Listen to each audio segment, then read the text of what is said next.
worked on would have maybe 2.1 GB size, so if you worked on a large Excel sheet, it would hang. That is the era that I graduated in. And if you wanted a car, you had only 3 models to choose from. You had to wait 3 years for a gas cylinder, maybe 2 years for a telephone connection. So clearly, the era that I started my life 3 decades back, and when you think about the era today, I'm sure when you graduate today, the life that will be there 3 decades hence will be very, very different. And then comes the first lesson is about learning and unlearning. For me, somebody who had hardly any experience with technology, today as a CEO of Standard Chartered Bank, I have to determine the IT technology, the whole strategy around IT for the bank. And this is the learning that one has over the years, that you have to keep relearning, you have to keep reimagining the customer of today in my kind of scenario. Today is the era of hyper-personalization, where one uses data to react to a customer decision in real time. IoT will change, Internet of Things will change the way customers behave. And we're seeing a trend of smart devices, smart watches, TV, speakers, and there's no end to how the financial needs will be embedded in these devices. Non-banking entrants are a big threat to banks today, like Google, Apple, PayPal, who are redefining the standards for digital banking. So this is really blurring the lines between traditional banking and in other industries. So clearly it necessitates being agile, having an open mind about learning, and never saying I know it all. I personally don't have hesitation saying I don't understand it, please explain. And I think there's no shame in acknowledging that you don't know it all. So that's my one big lesson over the years. The second big lesson for me has been a never say die attitude. And it's not in my DNA to give up. And I actually have an aversion to the word it can't be done. I always want people who work with me to say how it can be done. I'll give an example of my own life. When ICICI merged with ICICI Bank, I was asked by my that time CEO, Mr. Kamath, that you go and run the agri-business of the bank. I didn't even know the A of agri-business. And I had to start with just 6-7 people. I had to build a team, I had to build a business from scratch. And that was at that period of time, I actually thought, oh, what a mess I've landed up in. Is this a sidetrack for me? But if I recollect in my period, I would say that was the most memorable period of my life, of my working career. I set up the first rural ATM in India. I turned around loss-making branches. In those days, in 2002-03, we disbursed loan to farmers through cards, and there were many exciting firsts. That's the other lesson for me, that the fear of change should not stop you taking on challenges. In your working careers, you will be confronted with challenges. Just take it as an opportunity and you will find that you really excel. The other thing is about perseverance. I think perseverance overcomes resistance, and that's the major difference between success and failure. Just hang in there and endeavor once again. We've seen the lives of many, many successful people who've done exceedingly well. Steve Jobs is a classic example of somebody who bounced back after being thrown out of the very company that he founded.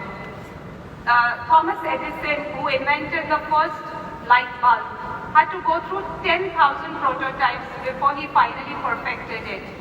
And a recent example is that of Jack Ma of Alibaba, now the richest man in China, for somebody who was born in a very poor family, guided tourists to improve his English, somebody who applied to Harvard, I'm told 10 times and got rejected, somebody who sought employment with 30 organizations, got rejected every single time. It's the perfect story of success based on self-belief and perseverance. So rejection is simply an inevitable part of the process. And Jack Ma's story just tells you, just pick yourself up, believe in yourself is very important, and persist. J.K. Rowling was another example of somebody who was turned down by 12 publishers before finding success with the Harry Potter books. So this list can go on and on. I think it's important to be able to embrace failure and pick oneself up. Again, challenges are what keeps us afresh. There's a saying which says, man thrives oddly enough in the presence of a challenging environment. I personally feel that is really what I have enjoyed, actually, the challenges. And of course, the power of determination. Everybody knows the story of Amitabh Bachchan, again, who was rejected and then finally what a success he has been. The lesson, I think, for all of us is not to be disheartened by what people say, but have self-belief. I've also believed in one more mantra. Everybody who succeeds has to pass through the boulevard of hard work. Hard work beats talent when talent doesn't work hard. You may not be the strongest, you may not be the fastest, but you can certainly work the hardest. And hard work plus dreams plus dedication is equal to success. In fact, when I started taking charge of the wholesale bank, one of my one-downs walked up to me and said, "Ma'am, you reached a level. Why do you need to work hard?" And my response to him was that this is the only thing that I know how to keep improving myself. So hard work is an investment that has to be made, and irrespective of your level in the corporate ladder, you really need to, for success, you need to keep continuing to work hard. You can never say I've arrived and I can take a back seat. To me, success is a vehicle which runs on a wheel called hard work. And one more piece of advice is take pride in what leaves your desk. Even today, I'm shocked. People write mails to me with 5 different fonts, with 5 errors in my emails, which is grammatical or typo.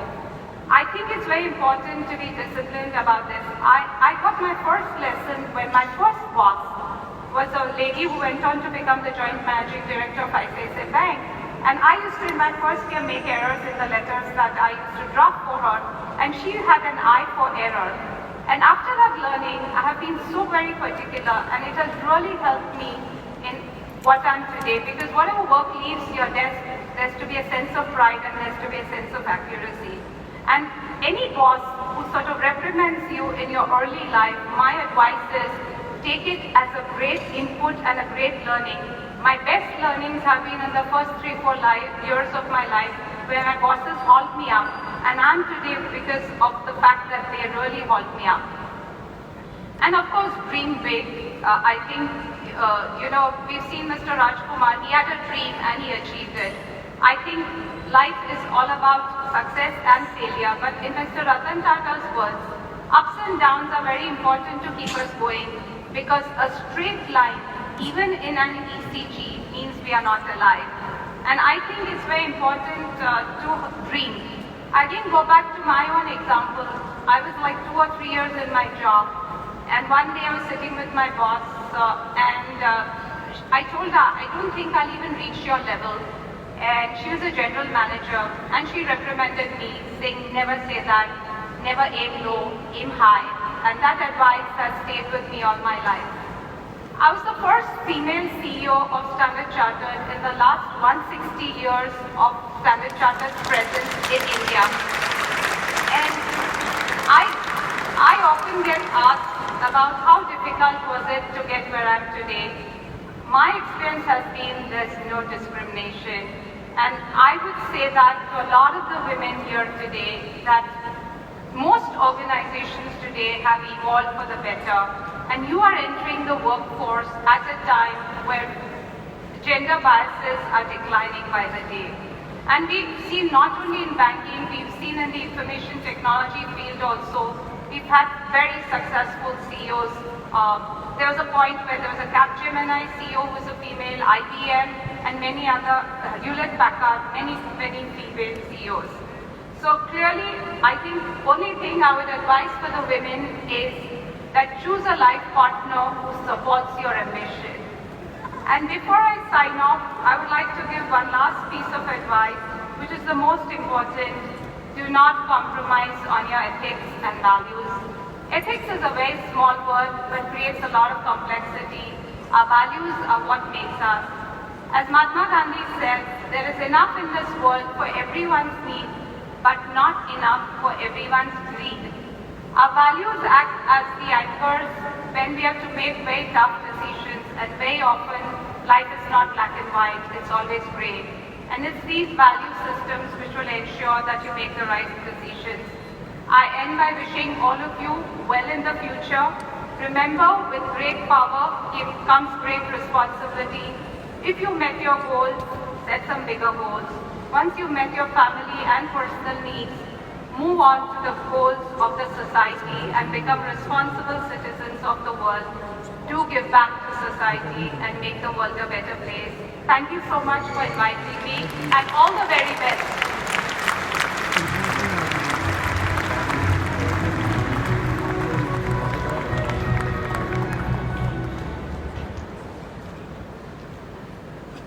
Thank you so much, Zarin Daruwala, for being our chief guest today and for those words.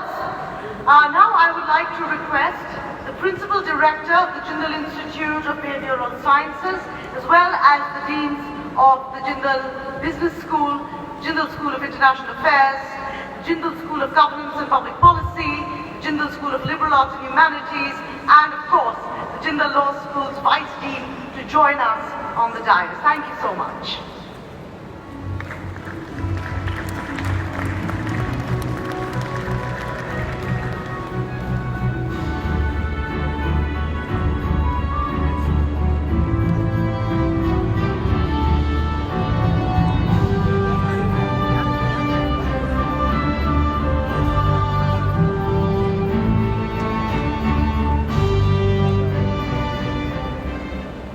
The candidates for doctoral degree program from Jindal Institute of Behavioral Sciences, please rise.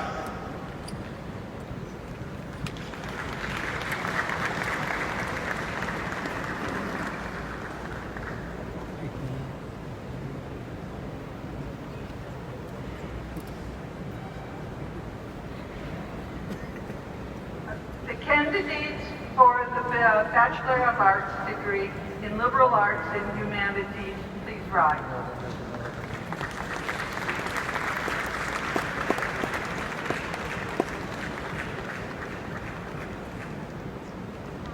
The candidates for the Master of Arts, Public Policy, and the Bachelor of Arts, Honours, Economics, please rise.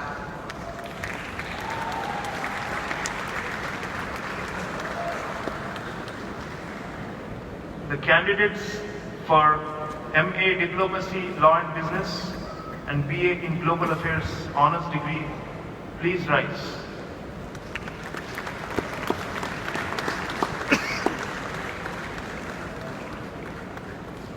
The candidates for MBA, IBM, BDA Honours degree, please rise.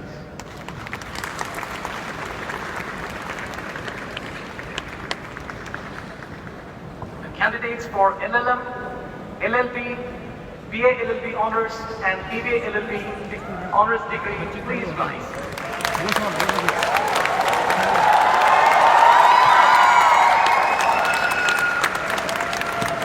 May I request the Honourable Chancellor of JGU, Sri Naveen Jindal, to admit students to their respective degrees. By virtue of the authority vested in me as the Chancellor, I admit you to your respective degree of this university, and I charge you that ever in your life, through thoughts, action and conversation, you prove yourselves worthy of the same.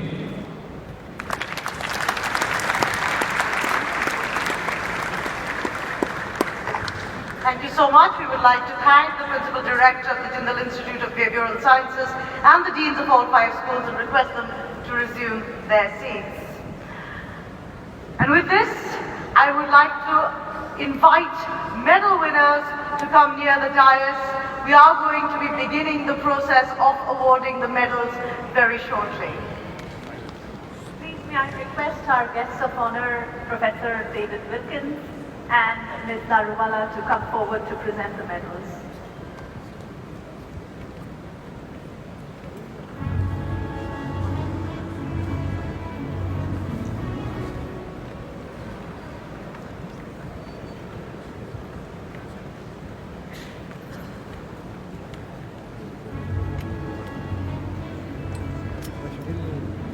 I would like to invite, first of all, from the Bachelor of Arts, Honours Degree, Liberal Arts and Humanities, for the gold medal, Arnoor Kaur, for the silver medal, Akanksha Karani, for the bronze medal, Sakshi Chindalia, for the outstanding Liberal Arts and Humanities Leadership Award for all-round performance, Kajal Chawla. Congratulations, please come up.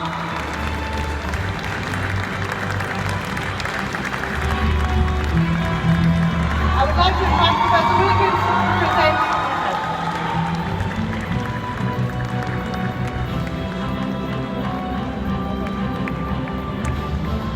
Please come up. Please come on to the dais. Sakshi and Kajal, please both of you come up.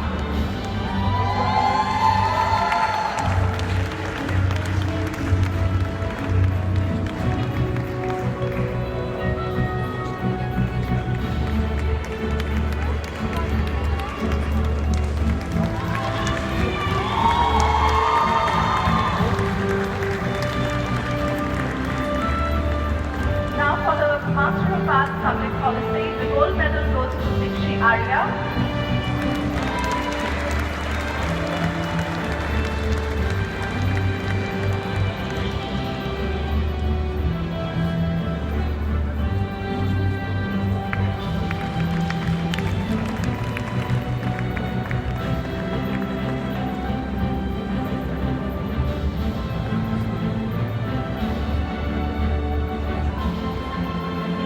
For the gold medal in MA Public Policy, Dikshi Arya.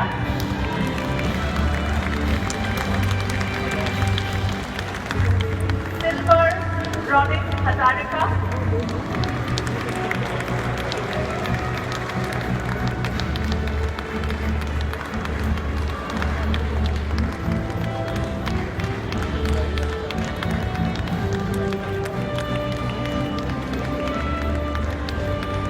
Silver, Ronik Hazarika.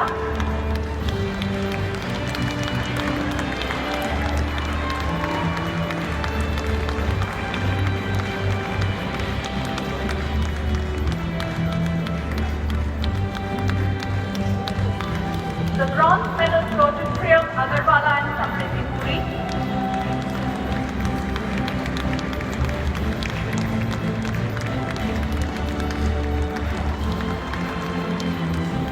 For the BA Honours in Economics, the gold medal goes to Pratham Chakha.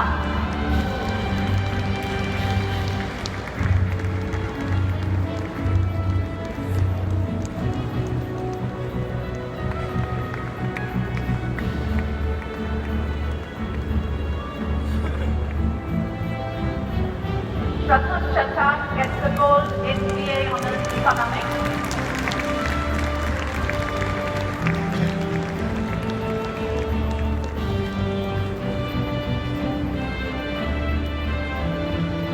Silver to Arushi Singh and bronze to Gauri Goyal. Please, both of you, could you come up? Arushi Singh and Gauri Goyal.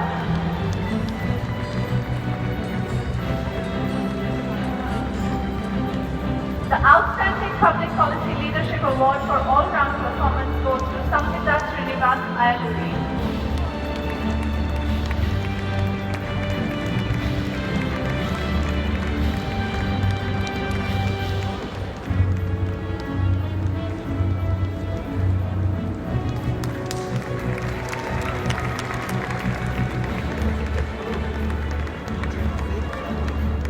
We're now going to announce the gold medalist for Master of Arts, Diplomacy, Law and Business.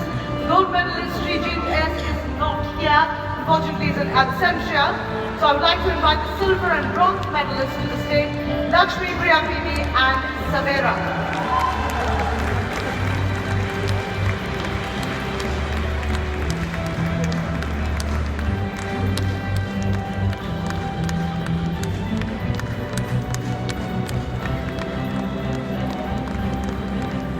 For Masters of Arts, Diplomacy, Law and Business, silver and bronze to Lakshmi Priya Bibi and Savera.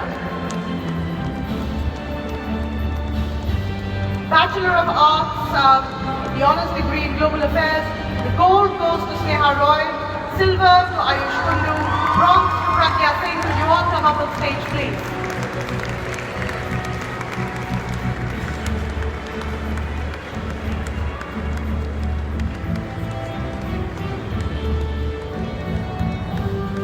And the award for Outstanding International Affairs Leadership for all-round performance goes to Prachi Gang. Could you also come up on stage?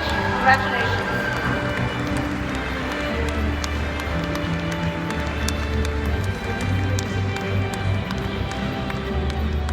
For Jindal Global Business School, Master of Business Administration, the gold medal goes to Abhishek Bhaumik, silver to Gaurav, bronze to Amit Kumar Singh.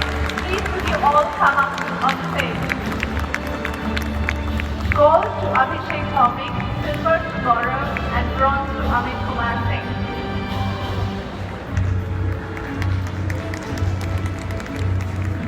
For the BBA Honours, BBA MBA in International Business Management, the gold goes to Kiran B. Maktali in Accenture.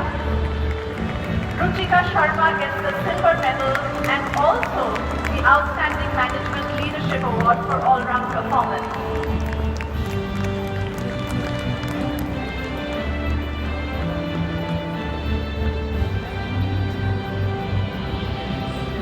Ruchika, please could you come up?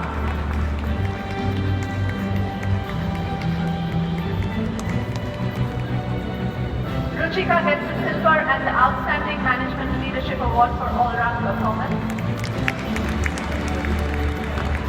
Bronze medal goes to Tushar Jindal.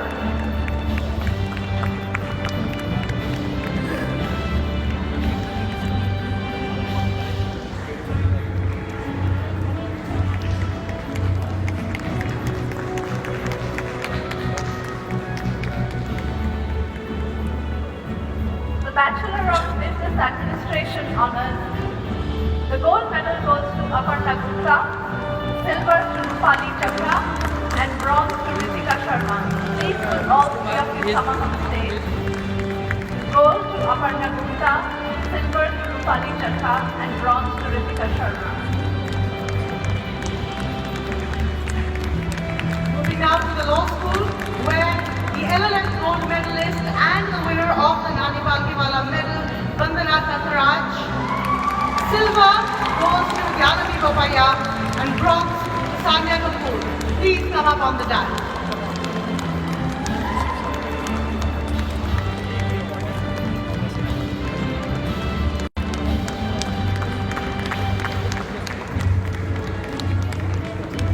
The Bachelor of Law LLB medalists, gold medal for Mansa Shukla, the silver medal for Rohan Talwar, and the bronze medal for Anirudh Ben.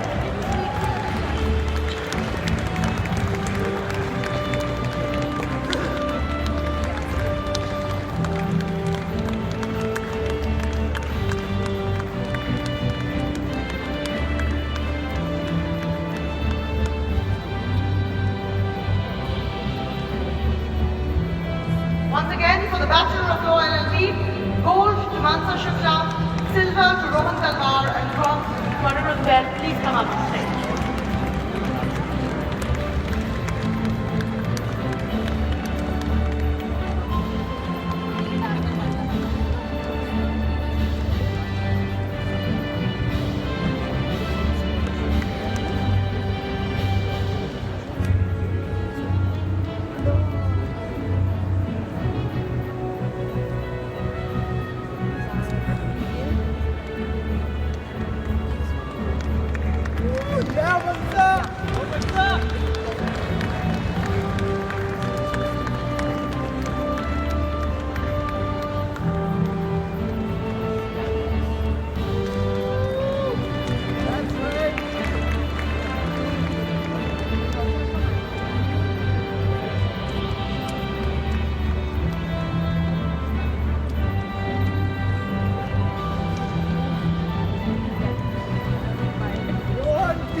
BA LLB Honours, the gold medal goes to Raghuveer Nath, silver to Aishwarya Singh, bronze to Meenakshi Ramkumar.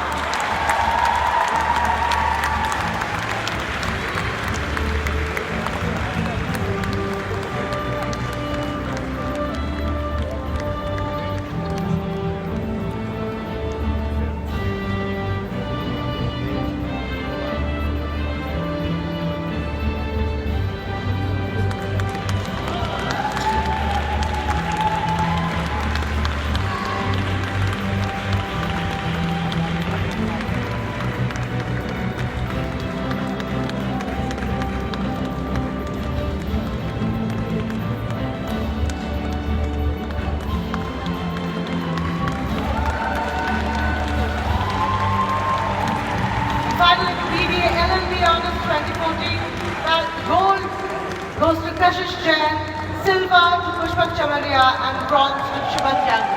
Would you please come up on stage?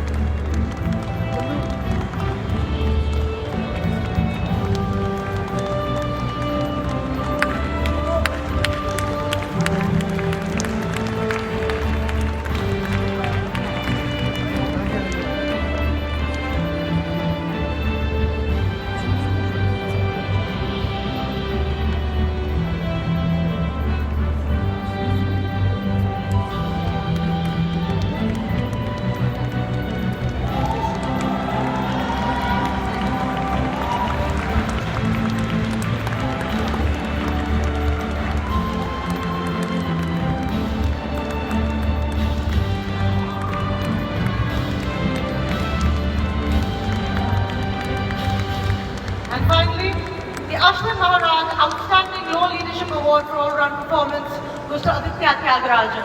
Please come up on stage.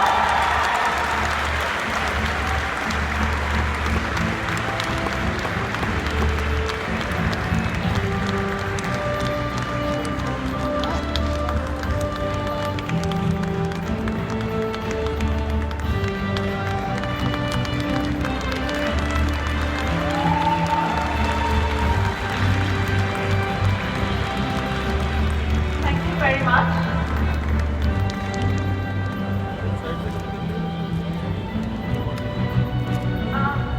May I invite this one student representative from each of the school for their remarks.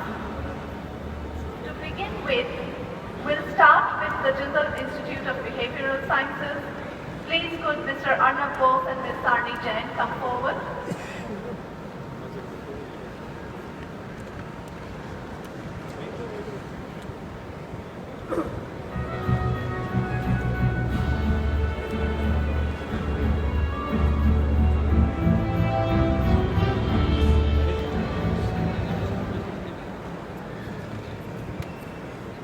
From the law school, we would like to invite Anirudh Bell to come up, please.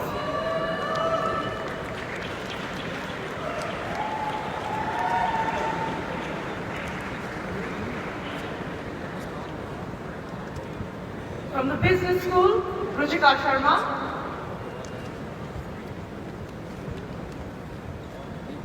From the School of International Affairs, Prachi Dang.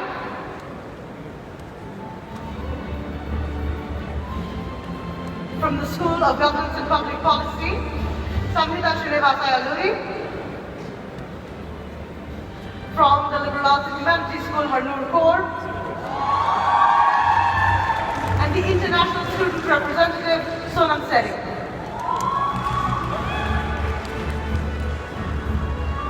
Please, may I invite Arnab Bose and Sami Jain to be present. Good evening, everyone. Greetings to the esteemed guests, Chancellor, Vice Chancellor, dignitaries on the dais, professors, parents, friends, alumni, and the illustrious batch of 2019. Here today, I, Sarni Jain, feel so proud in achieving this PhD degree. I'm not just proud in achieving this PhD degree, but also being a part of the first graduating batch of PhD from Jindal Global University. I would like to thank our Chancellor and Vice Chancellor for their vision and their support to build a university where we can execute our research in a refined way. This journey of mine was not an easy one, and it would have not been possible without the support and hand-holding of both my supervisors, Professor Dr. Sanjeev P. Sahani, Principal Director, Jindal Institute of Behavioral Sciences, and Professor Rajesh Kumar. Thank you, sir, for your support and guidance. This journey, when I began, the end was clear, but while in the goal, it became hazy. For me, there were sleepless nights. Each one of you, when you wake up, you welcome the new day. But for me, it was never easy. I never had a night out, I never had any time out or break. But for me, it was that continuous pressure from my supervisors that helped me to achieve this goal that together we had set few years back. When I came into this system, I was merely like a coal, an unpolished stone. But with the pressure and the hand-holding of my supervisors and my friends, that today I stand here, shine as a diamond in front of you all, setting an example for colleagues that this journey won't be an easy one. But mark my words, the end is obviously shining. At the end, I would like to thank all my professors, my friends, the entire fraternity of JGU for extending their support towards me. I would also like to thank Sodexo, the food partners, for helping me during my craving at the night. At the end, I would like to thank my family members for their unconditional support and for happily accepting my preoccupations during the course of my journey. I, as a daughter, feel immensely proud to be born in this family. In the end, I would like to say, completing this journey of PhD is not just the end, it is the beginning. As today, I walked in here as Sarni Jain and will be proudly going out as Dr. Sarni Jain. Thank you so much.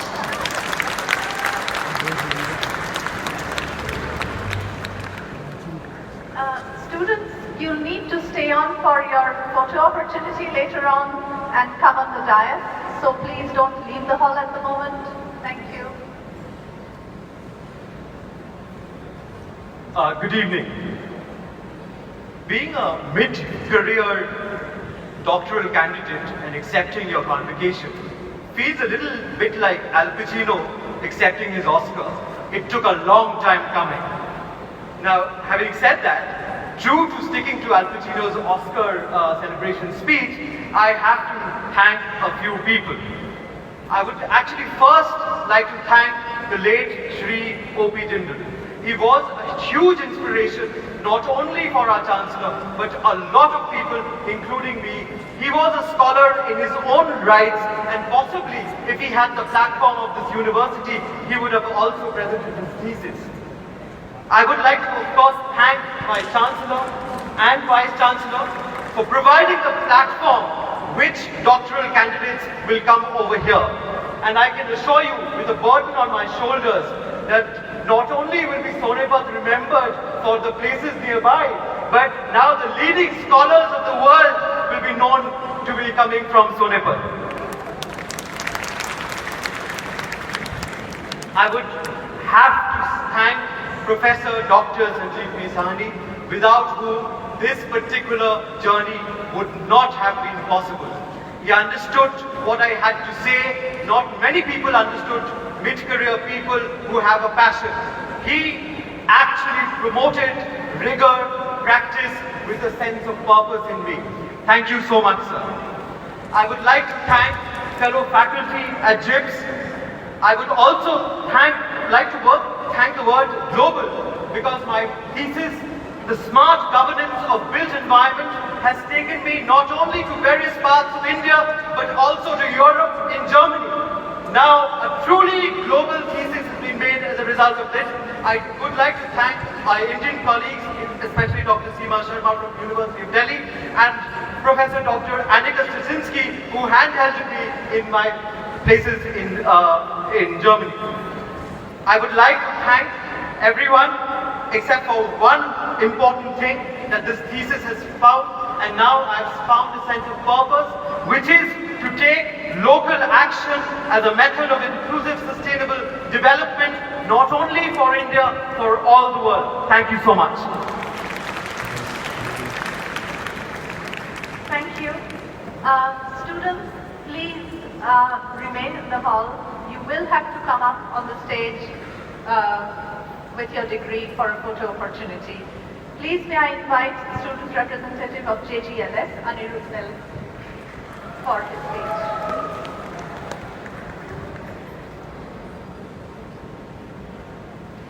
Spoken a couple of times in public before, but when I present myself before my teachers and my batch mates, my friends with this graduating batch, for one last time probably, I can see I've never been so full of emotion and very nervous indeed, and if I do stutter, I can only ask you to forgive me, please.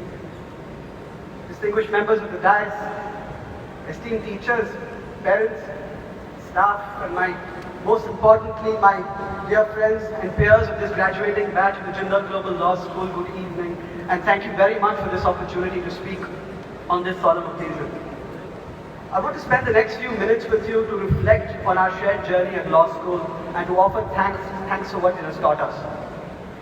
The experience of law school, firstly and most importantly, is defined by the quality of the peer group in which we live and learn. And I say this with pride.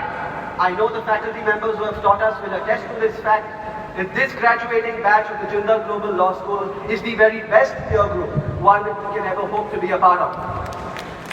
And when I had the opportunity to speak at the Dean's Dinner 3 months ago, I elaborated on why we are special and why we are blessed to have each other.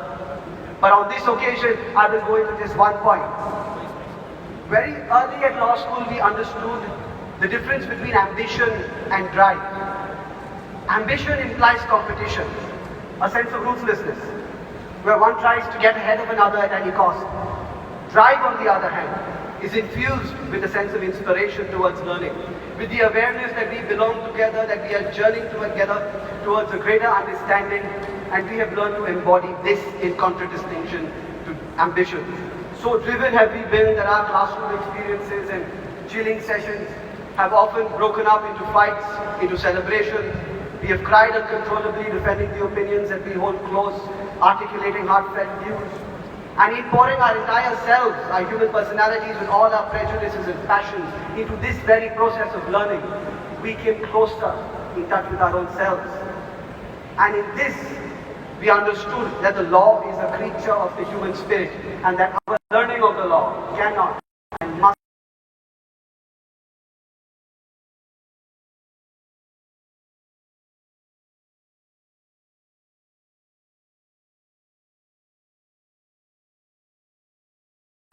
and driven classmates without whom these precious moments of learning would never have been possible.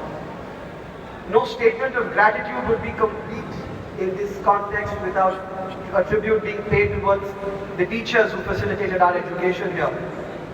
As some of you know, I had the opportunity to spend a semester abroad last year in England at a Russell Group University and had the distinguished chance to learn from some extremely fine professors there. But Mr. Chancellor, sir, I say this with total confidence and honesty, that none of them come close to our professors here at the Jindal Global Law School. Not only did we have the opportunity to learn from some of the most brilliant minds of the legal academy here in India, but from individuals who exuded a sense of passion, love, affection towards the people that they taught. In the hours that you spent with us inside the classroom and outside the classroom, sharing with us in moments of joy, listening to us in moments of pain, inspiring us in moments of doubt, we will always be grateful and will remember you with the highest regard and love. And as we move forward from here, indeed I hope we go to very high places, we will always remember that we are standing on the shoulders of giants, on your shoulders. And this will be a fact that we will cherish with pride and, more importantly, with responsibility. So Vice Chancellor, sir, just before I arrive at the concluding portion of this speech, I would like to take your permission to offer my sincere thanks to you and this institution at large for facilitating this experience of the last few years.